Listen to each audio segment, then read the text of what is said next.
Yeah, it's impossible to sum up after these. So I think what I would like to put your way in terms of questions connecting back to what I started with is maybe a little bit on a meta level, on summarizing somehow. So I'd like to go back to the question I asked initially, where to locate agency in socio-technical and ecological transition processes, specifically when it comes to material transitions. And I think one important aspect is that of participation. No? So who would you think, who should be able to participate in a multi-species perspective? You've already given us some pointers in this direction. Now I think I would like to start with Karola, Dierichs and Robert Stock. I think you're, maybe the mics. So this is working. I can. Einsprechen und dann findet es mich? Ja. Super. Okay, hier bin ich. Ja, danke. Thanks for the question. I think this working with multiple agents has come forth for us, specifically Robert and I, through the game, which consciously invites different groups into a process, and through that gaming process brings up designs. Obviously, that's a very difficult structure. So if we look at processes like Philipp's, the game will become very complex, and actually the composing of the groups is key. And the other question is how to invite the non-human actors, the beetle. So in our processes so far, we were thinking of the beetle, but the beetle couldn't speak for themselves. So nature can't speaks to us, but can't speak in that sense to us. And I think that's one of the biggest difficulties that we're facing at the moment. If I may add, so we experimented with this scenario-based game in the context of the Berlinische Galerie, where there was an exhibition on mycelium constructions with Vera Meyer's project from TU, for instance. And so, perhaps the point of the game would be to imagine how can we deal in a future with beetle-infested wood, and what's the what can be the beneficial part of this. When we look at in other cases, when we look at the local configurations, for instance, I mean, we have to consider that there are state-owned forests, there are privately owned forests, so then are sawmill owners that come into play when we think of the timber economy. So a lot of different interests that have to be balanced, and that are articulated in conflicts also, because I mean, people want to earn money with these managed forests. And in some case, there is a turn. So we spoke to people in Fränkischer Wald, for instance, so in Bavaria. So there might be some people private-owned in private-owned forests that turn to a more resilient way of rebuilding these forests. But there might also be people that want to stick to these Brotbaum, so to the spruce plantation, in order to have more financial outcome out of this. And then there is the bark beetle also. He cannot speak, or they cannot speak, for instance, but they can act, you know. They can build a barren landscape, so to say. So they have also a say in these constellations. Thank you. Even if we want to or not, you know. Thank you. I would like to pass the question to Santiago, who's sitting behind us on the big screen. So, what would be your consideration on the location of agency? Oh, you're still mute? There. Okay. That is a very tricky question because of temporality. I think working in the Amazon, we're in a different stage right now because the idea of moving to new materials, to leaving materials that have come, especially in the 60s and 70s. The question is, are those materials going back to vernacular, as I was telling, or are they going to what you, for example, are researching with, which I find extremely interesting. And I want to connect to the last presentation by Bauhaus Earth, by Philipp, which is exactly the type of research that I think that needs to be done, which brings in a scientific approach that also includes indigenous knowledge, that it also includes indigenous ways of doing things. But it's still very much cutting edge or high end. And I think that's where we need to figure out how the ways of doing of indigenous, not only their knowledge, their ancestral knowledge is taken into account, but the ways of doing. So my recent experience has been a lot with figuring out how we challenge the idea of the laboratory in Western contexts and understand the ways research is being done in other ways in indigenous contexts. So I think we are completely aligned on that we need to move beyond the materials of modernity that have arrived, for example, to contexts in the Amazon. I think we're totally aligned on that. The question is how to research together is something that we are not yet there at. The hierarchy of production, the way things are done is still quite problematic, and then I would say still very much moving in a colonial way or in a post-colonial way. So how to do it is the question, and I would say sometimes I have struggled a bit with the word participation, because participation in many ways has been used as, this is my research project as a Western researcher and you participate in it, but it's my project, it's what I propose. And I think in that sense we need to move more towards collaboration as a way of working, in which we really try to understand what are the logics from these grounds, and how do we really communicate in a way that it's not about a scientific project being applied or being or including participants from a context that has been subject to colonial relationships.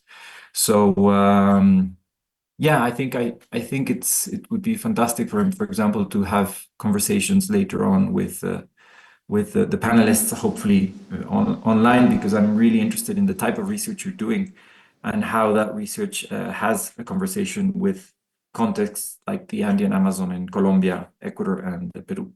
Thanks. Thank you. Hannah, what would be your thoughts? Is this on? Yeah, good. So I, it's not the only agency, but I think since I did do a historical reflection, I have to raise a kind of historical perspective as a form of agency, not to document things. So in the way that perhaps in other strands of historical work, it would have been to build a kind of heroic narrative. It's to do historical work to build an anti-heroic narrative as a way to contest the kind of conceit that is embedded in a lot of the sort of patterns of innovation that we applaud and we fund. So I would say it's a kind of maybe a slightly decolonial historical method that needs to happen, but I don't think it's something that we can do on our own.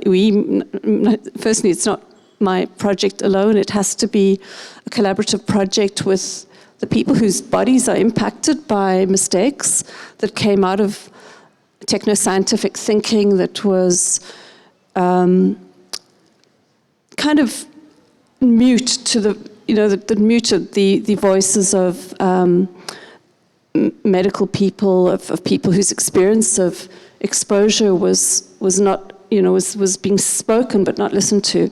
So even, I think, in your own labs, the kind of standards have to be enormously high. Whether it's in the field in Amazonia or whether it's in the lab in Berlin, we have to be extremely careful and learn from the mistakes that were made over 100 years of experimentation, of the amount of damage we can inflict, not only on this rich world, but on the global world.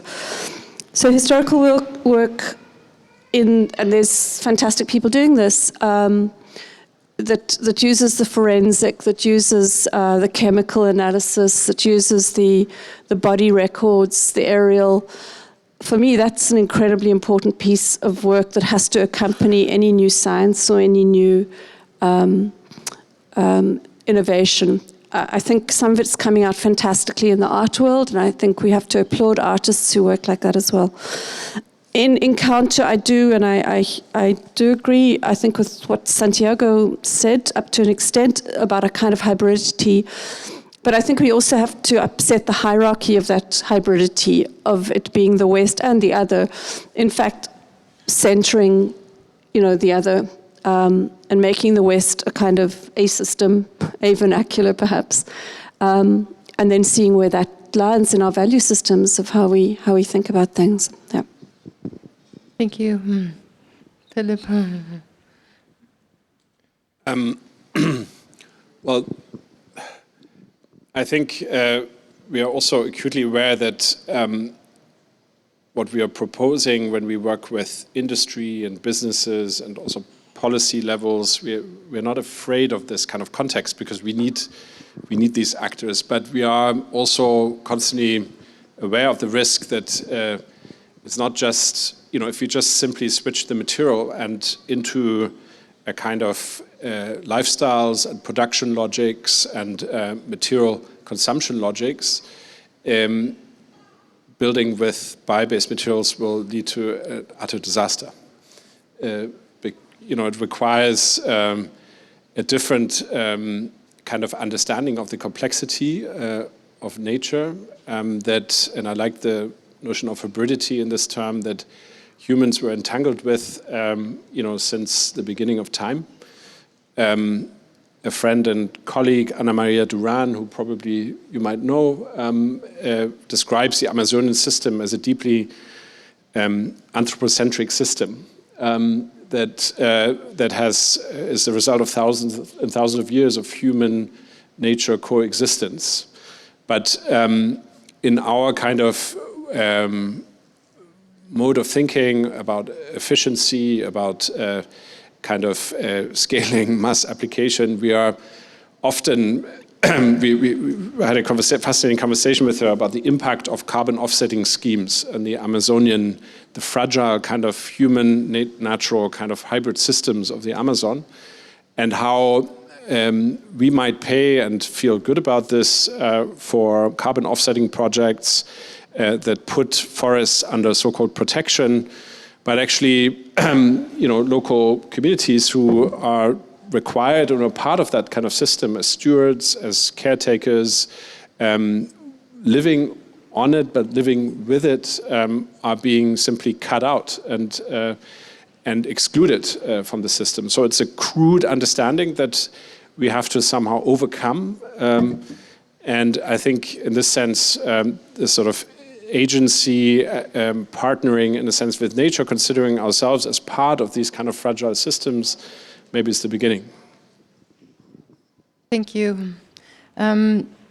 Thanks. The second question I would like to put your ways is one that you already partly answered, Philipp, and it's a bit of scenario thinking.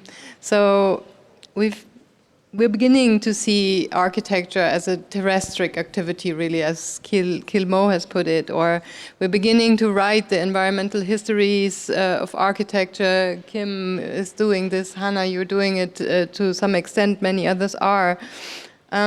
So if we were at the event Bauhaus 200, celebrating,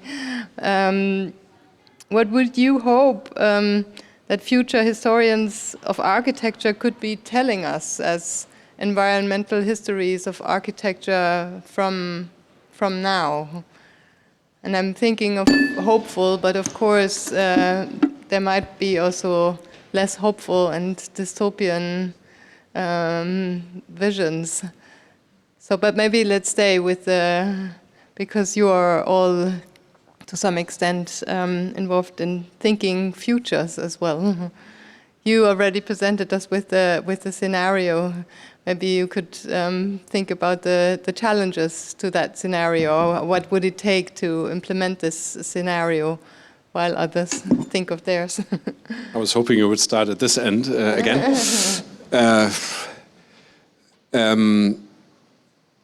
I don't know, for me, working with climate scientists for the last 4 years has changed my life. It was fascinating, the kind of dryness with which they also think and describe radical global change processes. And John once said to me, well, the forest will always win. You know, we have now a carbon-rich atmosphere. Forests grow really fast. They love carbon. They feed off it. It fuels photosynthesis.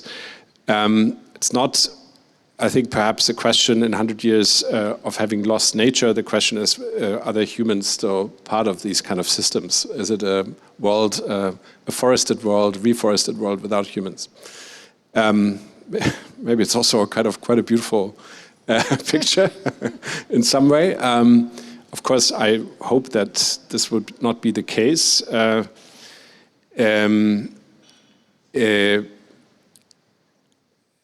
The question was to imagine sitting here in 100 years' time. What kind of environmental histories of architecture would ideally be told 100 years from now? If we're now telling histories of the environmental degradation, of the footprint, of all the materials whose histories we've been... I can only say, and this was my initial thought, and you have to live with it, is that I hope it's not a story of human degradation and forest spilling out kind of humans, but I hope it's a form of coexistence somehow with fragile, considering ourselves somehow with more humility as part of this planet, and working our way back to what scientists call very dryly a kind of planetary carrying capacity. I think we have plenty of opportunities to do that, and I'm generally optimistic that we will. So I hope we will be sitting here in some way. Some ancestors of ours, maybe here. I think the work you're doing kind of underlines the optimism. So maybe we just walk back to Hannah. Yeah, I'm sort of thinking that the nice conference I'd like to go to in 100 years' time would have a lot of, it might not be here, it might be in Amazonia. And it would not really be using the kind of technologies we use to tell history, but would tune into things that are quite opaque and invisible to us right now, in the form of interhuman energies, ethoses of how we are nice to each other or talk or respect each other.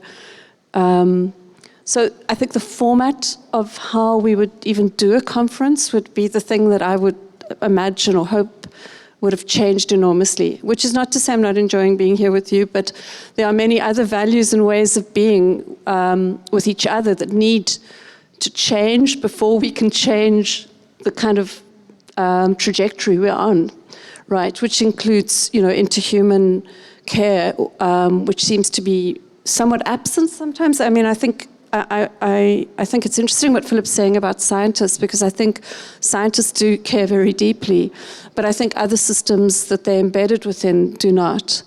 So perhaps the history we're going to hear about might have something to do. There was a lovely diagram we saw in the last couple of days in the archive where the layout of this school building designed by Hannes Meyer had all these different configurations of how you could do the tables, and one of them was a circle. And I thought, well, maybe we would be historicizing how that one eventually came to be the way we did conferences. Yeah. Thank you. Yeah, picking up on that, I think my response was I would see people living in communes and in smaller units. I mean, that would be my positive vision for a future in 200 years, because I feel that many of our problems or issues stem from people trying to solve other people's problems instead of leaving it to a smaller group of people. Maybe that ties up within the circle and different formats. Go ahead, then we can take Santiago. Maybe. No worries, no worries. We don't have a very strict order of speaking. Okay, Santiago, I say some words and then pass over to you. It's difficult to say something right now. So perhaps one thing that I was thinking about was the question of how accessible these collaborations can be, and the in terms of circular materials and how they will be employed into housing structures or infrastructures, and how can they be used by all citizens, or hybrid, indigenous and modern citizens, in terms of what Santiago has been saying. I was thinking about a very simple item of architecture that has to do with accessibility. It came to my mind right now. So there's this discussion of ramps and how to get into a building. And there was this California style of access where disability rights activism in the 1970s, they had a book coming out that was called Ramps Are Beautiful, And perhaps in a similar way we can look back in 100 years and say, okay, Hamps was the bricks from Hamps, from Hamper, are beautiful. Thank you.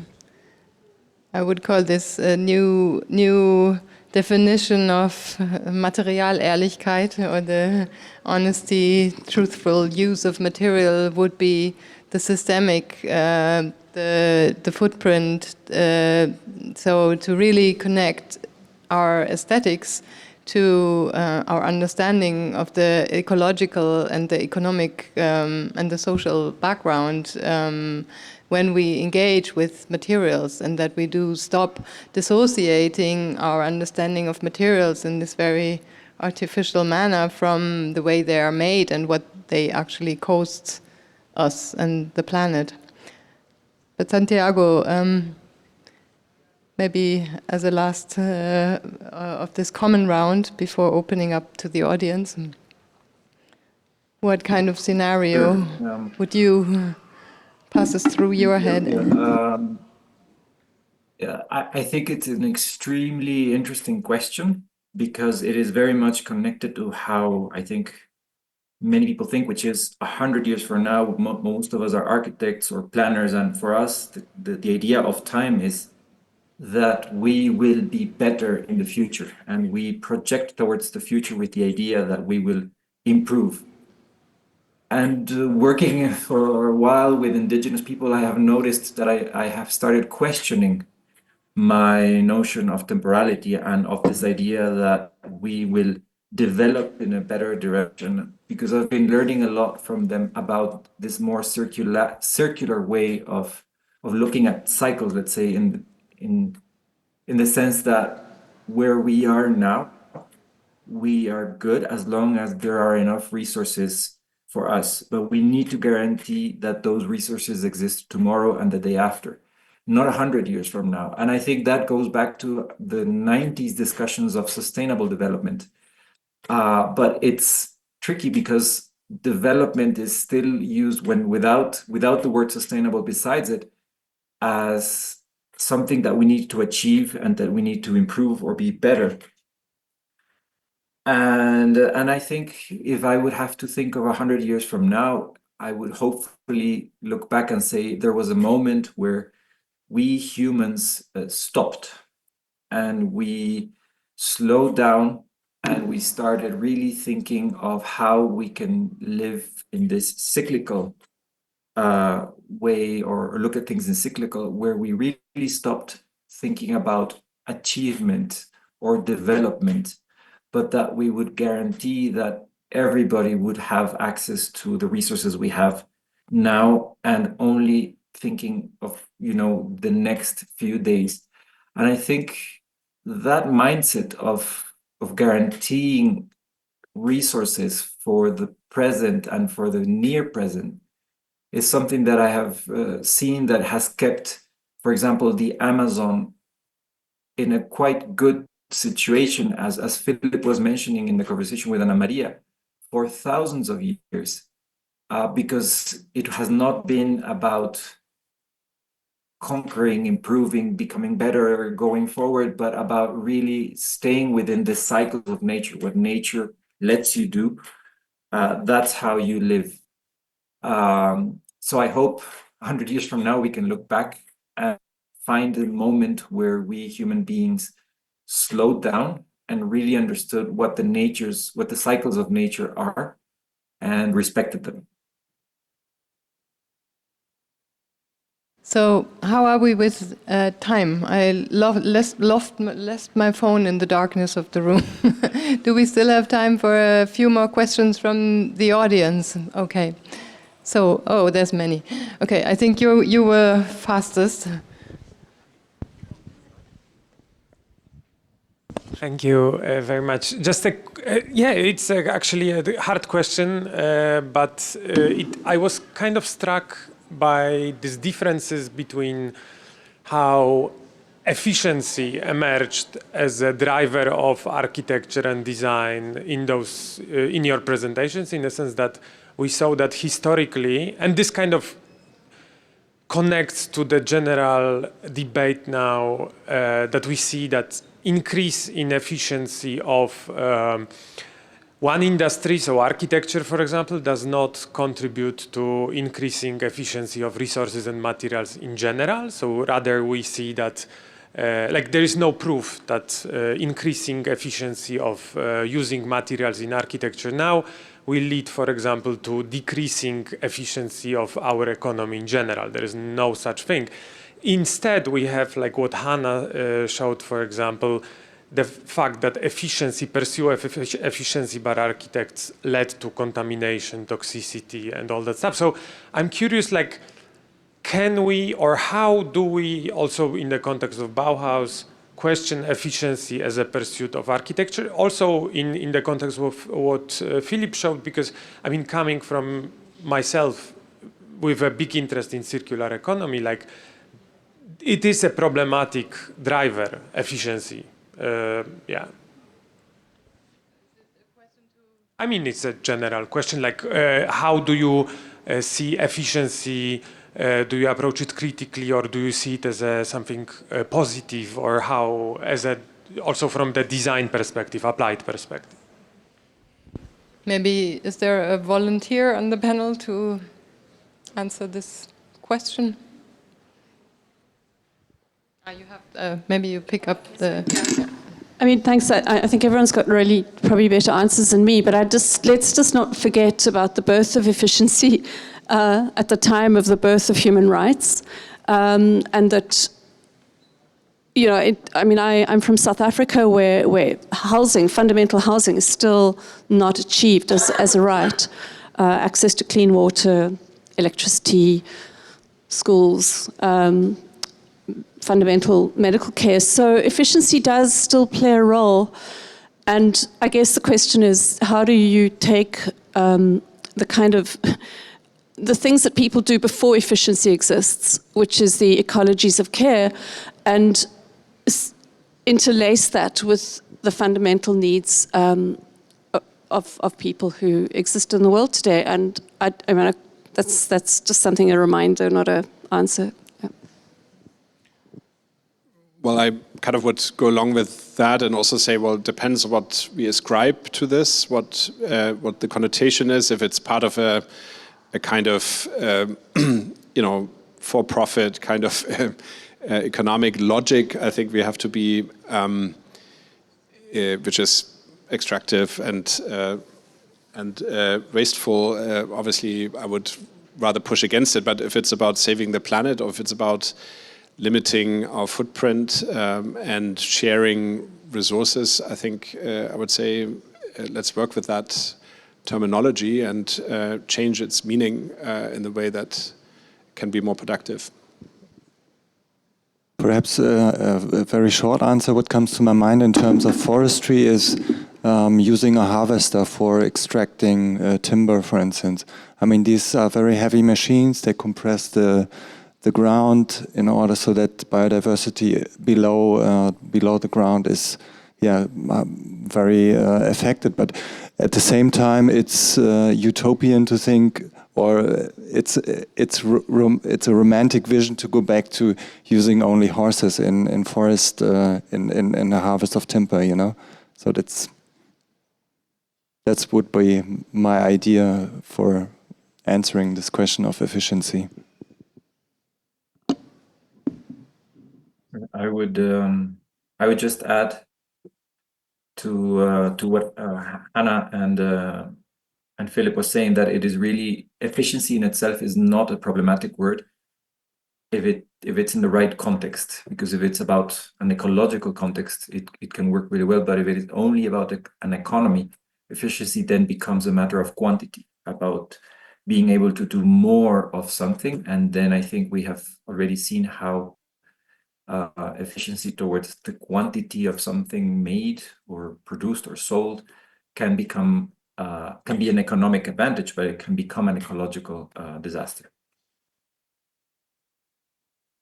Yes, you asked this question about what would you all think if you had this capacity to look on 100 years ahead. And what came to my mind, also looking at what Santiago presented, was let's have a look on somebody who went to the Amazons 100 years ago, Claude Lévi-Strauss, and what he kind of concluded. And he did talk about, you know, how this area is getting ruined by modern inventions like trains and so on, bringing all this stuff that then gets stranded, as you pointed out.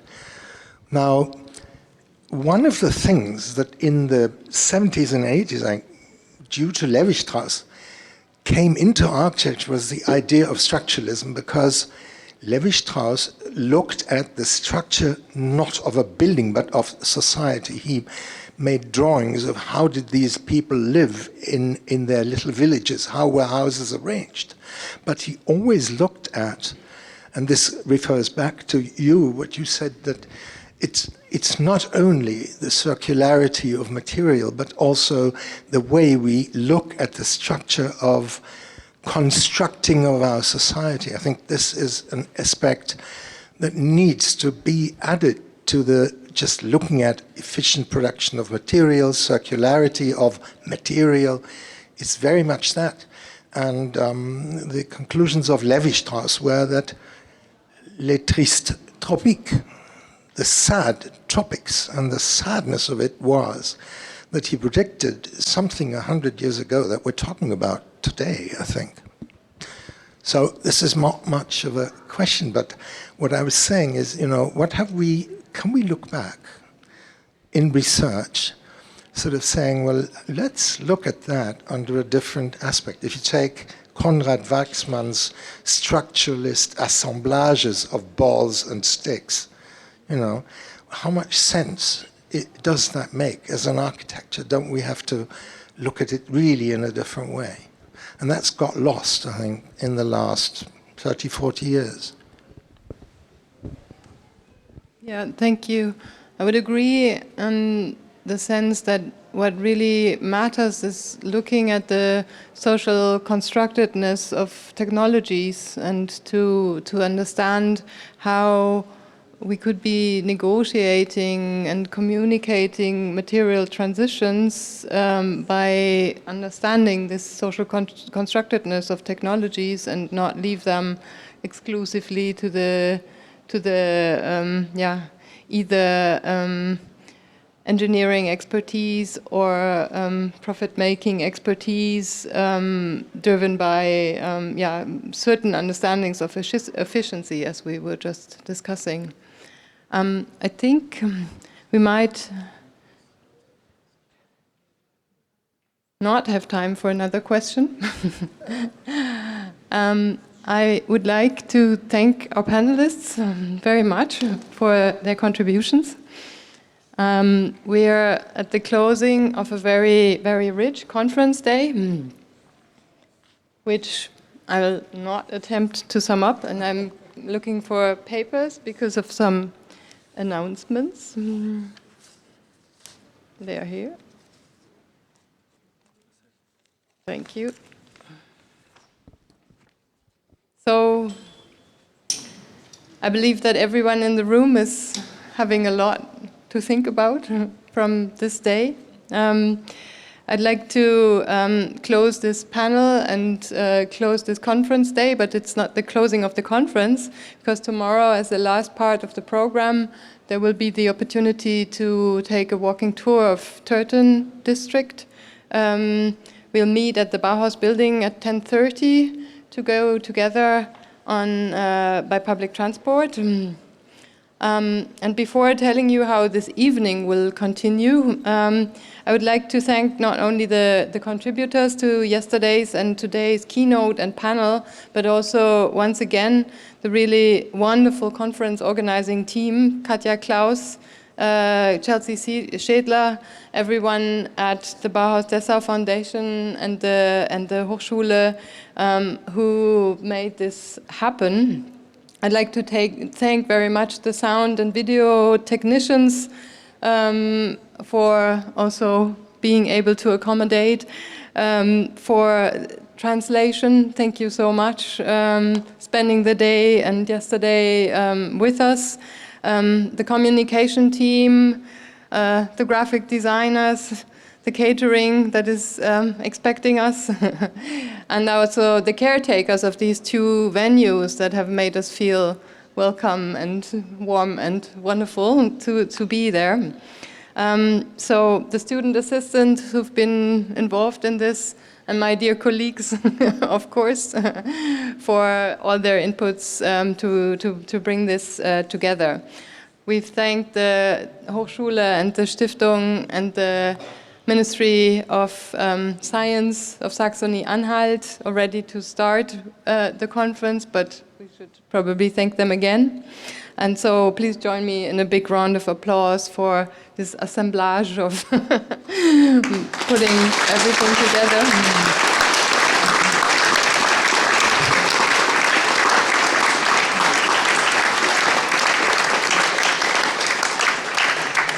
So tonight we will also continue for a little bit more with music, a reception with food and drinks, because as we've been informed already yesterday, there's another reason to celebrate than the Bauhaus Dessau Jubilee. Our dear conference co-chair, Professor Stefan Pinkau, the Dean of the Faculty of Architecture, Geoinfo and Facility Management, will be leaving the university for maybe greener pastures of life in post-professorship. And this is the moment also of his celebratory send-off. So before we change the setup for the reception, for a music contribution, and some words to mark this occasion by Regina, myself, and Stefan Pinkau himself, just a short practical announcement, because we'll switch languages and the direction of translation for this short part of the event. There will be simultaneous translation from German to English. So if you do require translation from German to English, please use the headphones provided or pick up a pair. And vice versa, for those who would prefer to follow in German, you won't be in need of headphones anymore. You could just return them to the collection point when the reception starts. So we have just a moment of changing the scenery to start with a music contribution by Isabella Branco, who's, I think, in the wings already. And yes, I'm looking forward to this.